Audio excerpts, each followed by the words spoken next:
কে মায়েরা আপনারা সংসার চালান, একবার চোখ বন্ধ করে ভাবুন তো 14 সালের আগে একটা রান্নার গ্যাস ছিল 400 টাকা, আজকে সেই রান্নার গ্যাসের দাম 1200 টাকা, 1100 টাকা। একটা ডিম পাওয়া যেত বাজারে, দাম ছিল 2.5 টাকা, আজকে একটা ডিম কিনতে গেলে দাম 7 টাকা। 1 কেজি চা পাতা ছিল 100 টাকা, আজকে 1 কেজি চা পাতার দাম 280 টাকা।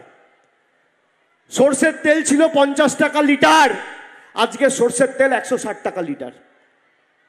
মুগ মুসুরের ডাল কত টাকা দাম ছিল? 40 টাকা 45 টাকা 10 বছর আগে, আজকে মুগ মুসুরের ডাল 150 টাকা কেজি। কেরোসিন তেল ছিল 16 টাকা লিটার, আজকে 75 টাকা লিটার, 70 টাকা লিটার। দুধ ছিল 20 টাকা লিটার, আজকে 55 টাকা লিটার। রসুন ছিল 70 টাকা কেজি, আজকে রসুনের দাম 430 টাকা কেজি।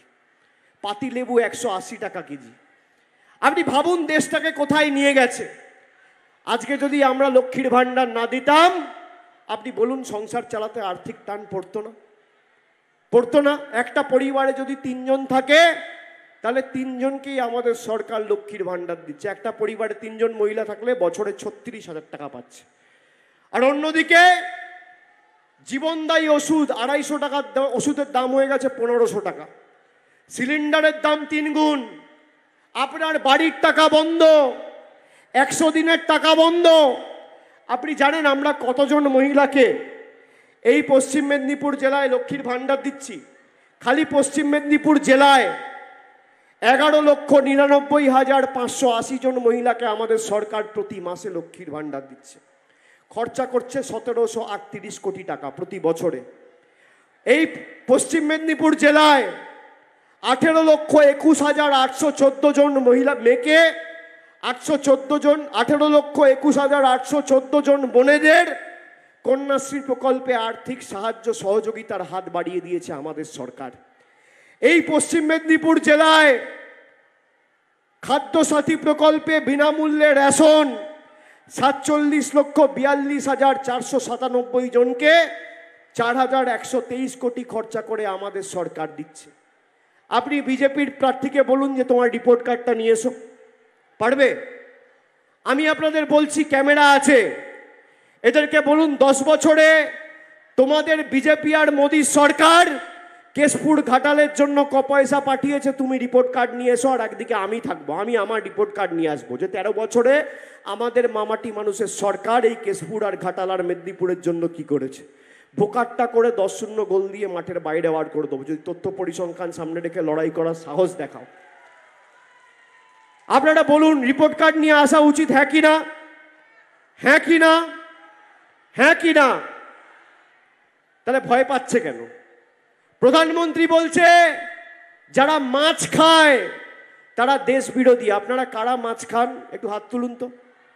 কারা মাংস খান, ডিম খান একটু হাত তুলুন তো। হাতটা নামাবেন না, তুলে রাখুন, তুলে রাখুন, হাতটা তুলে রাখুন। আর সংবাদ মাধ্যমের ভাইদের বলবো এই ছবিটা তুলে কালকে যখন মোদিজি এখানে আসবে সভা করতে তখন পাঠিও। ছবিটা তুলে পাঠিও সাধারণ মানুষের। আমার ছবি তুলে পেপারে ছাপতে হবে না, সাধারণ মানুষের ছবি তুলে কালকে পেপারে ছেপো। কলাইকুণ্ডায় প্রধানমন্ত্রী খবরের কাগজে যেন কালকে এই ছবিটা দেখে, আমার ছবিটার জায়গায়। যারা গরিব মানুষকে অপমান করতে চায়, আমরা মাছ খাই, আমরা ডিম খাই, আমরা মাংস খাই বললে আমরা দেশ বিরোধী। দেশপ্রেমের পঠন পাঠন পাঠ শিক্ষা বিজেপির থেকে নিতে হবে আমাদের। আমরা স্বামী বিবেকানন্দর গেরুয়া ধর্মে বিশ্বাস করি, আমরা যোগী আদিত্যনাথের গেরুয়া ধর্মে বিশ্বাস করি না।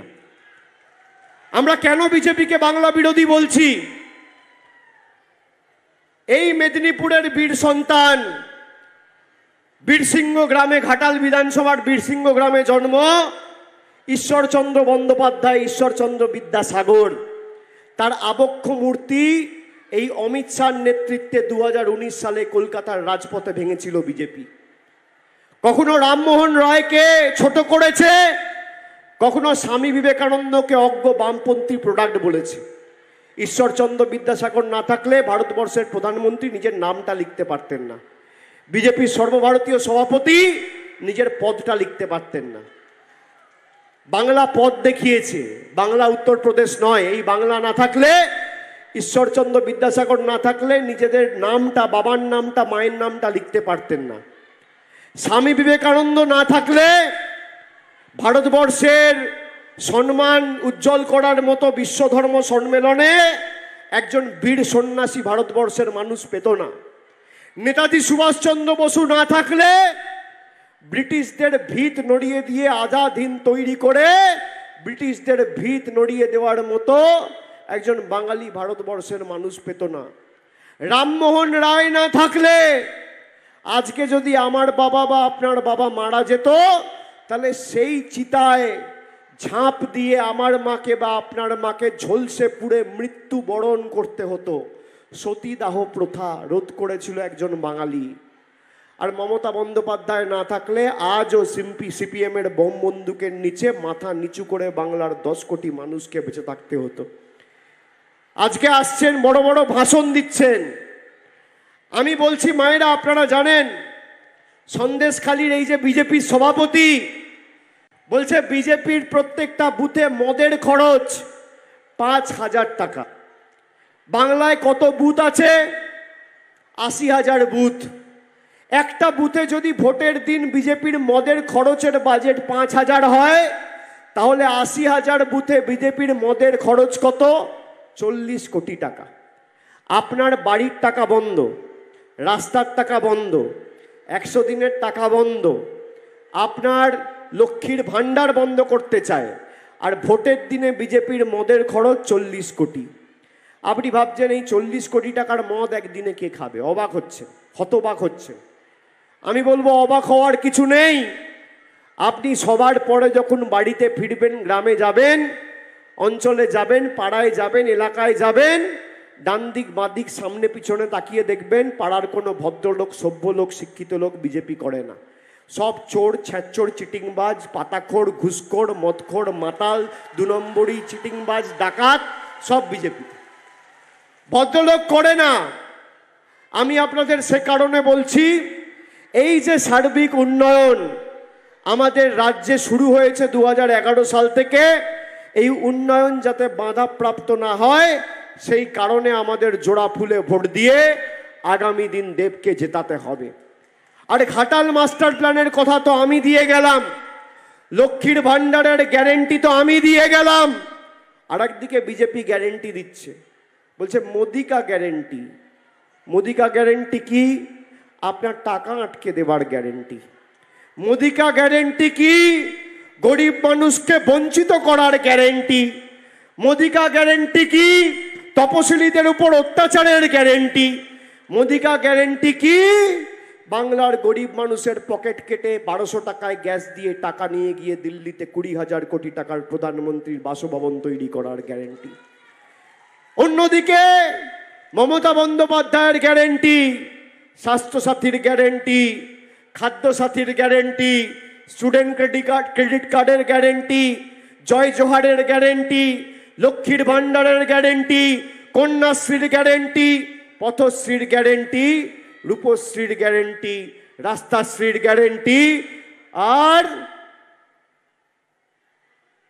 আর মানুষকে মানুষের অধিকার পৌঁছে দিয়ে আগামী দিন আবাসে মানুষের ছাদ তৈরি করে দেওয়ার গ্যারেন্টি। আমি আপনাকে বলছি, যারা আবাসের জন্য বাড়িতে ফর্ম ভরে অ্যাপ্লাই করেছিলেন, আমাদের প্রতিনিধিরা আপনাদের কাছে গিয়ে গত কয়েকদিনে আপনাদের তথ্য নিয়ে এসছে। কিন্তু যারা 4 বছর 5 বছর ধরে আবেদন করেছেন, টাকা পাননি, এই যে বলে গেলাম বিজেপি যদি এসে বলে আবাসের টাকা পাঠিয়েছি, গাছে বেঁধে রাখবেন, মিথ্যে কথা বলছে। আর আমি আপনাদের বলছি, আগামী দিন ইন্ডিয়া জোট ক্ষমতায় আসবে, 3 মাসের মধ্যে বাংলার 1,64,000 কোটি টাকা নিয়েছে বাংলায় যারা আবাসের জন্য অ্যাপ্লাই করেছেন। আর এই কেশপুর সহ ঘাটালের বিস্তীর্ণ লোকসভা এলাকা জুড়ে যাদের নাম রয়েছে, দেব জেতার পর দেবের হাত ধরে 31শে ডিসেম্বর 2024-এর আগে বাড়ির প্রথম কিস্তির টাকা আমাদের সরকার আপনাদের ব্যাংক অ্যাকাউন্টে পৌঁছে দেবে।